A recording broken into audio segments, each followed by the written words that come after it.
The Birmingham Food Revolution is here. Meet some of the local food legends at the forefront of the revolution. So Pip, tell us about your hot sauce. How did it come about? It actually came about when I was sitting pretty much right here. This is the Plough in Harborne. My partner and I were having lunch here one day and there was no hot sauce to go on my pizza and I was in a really, really iffy mood. You know, one of those moods when you're just going to moan about something. So I decided to moan about that and poor Matt put me out of his misery, put him out of his misery. He got me to write a list of what would be in my ideal chilli sauce, literally on the back of a napkin. Shut me up, he enjoyed his pint and pizza. But I went home with a recipe that I turned into a sauce, gave to my friends, just put it in a jar, and every one of them wanted some more, and it just massively snowballed from there. Fantastic. Now, we were at the market, the first King's Heath Artisan Market on Sunday. What an enormous success it was. Tell me all about it. I'm phenomenally proud of what we've achieved.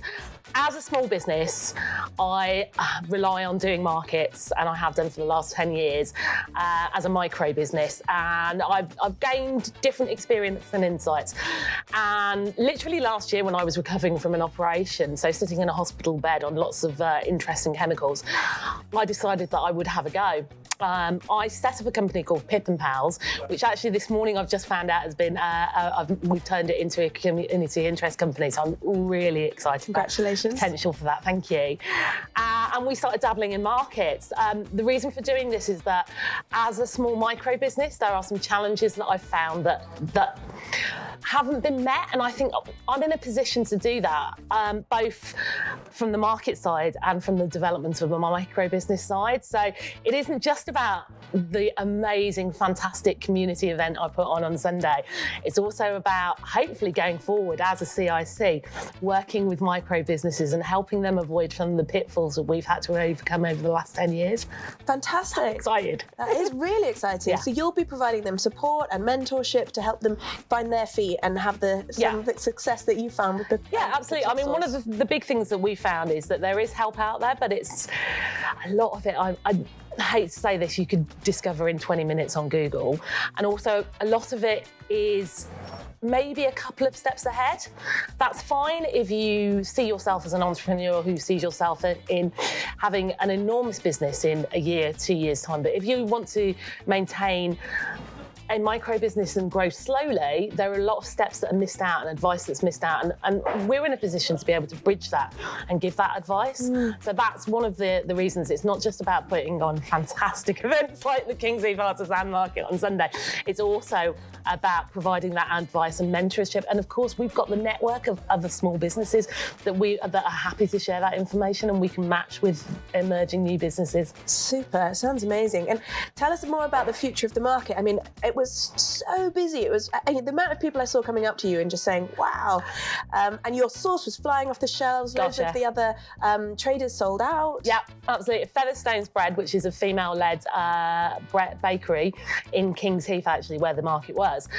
It was her first ever market, and I'm really proud of that. And she sold out immediately. 70% of our traders were women, by the way, yesterday. There were female-led businesses there. And again, I'm very, very proud of that. What advice would you give to someone who wants to set up a small business or a project like Pip and Pals? The main advice is to talk to people. Talk to everyone you can. Don't just rely on what you Google. Yes, there are organisations out there that offer advice, and it's useful advice, but talk to other people that are doing the same things, that are in the same area. That's where your valuable advice is going to come from. Great advice, thank you. Talk to us. How do you feel businesses like Pip's Hot Sauce fits into the wider food system in Birmingham? There's obviously loads of different ways, from buying our produce from our amazing wholesale market to working with other businesses, supplying other businesses in Birmingham, like us supplying the Plough here. Like, for instance, Featherstones, who I mentioned, they're supplying the local cheese shops and the restaurant in town. But also because Birmingham is, we're the city of 1,000 trades, but we're also the city of 1,000 micro food businesses. We're a really diverse and culturally very interesting city. industry. And we have all of these micro food businesses and these people doing interesting things with food around, but we've not necessarily been particularly good at telling other people about it.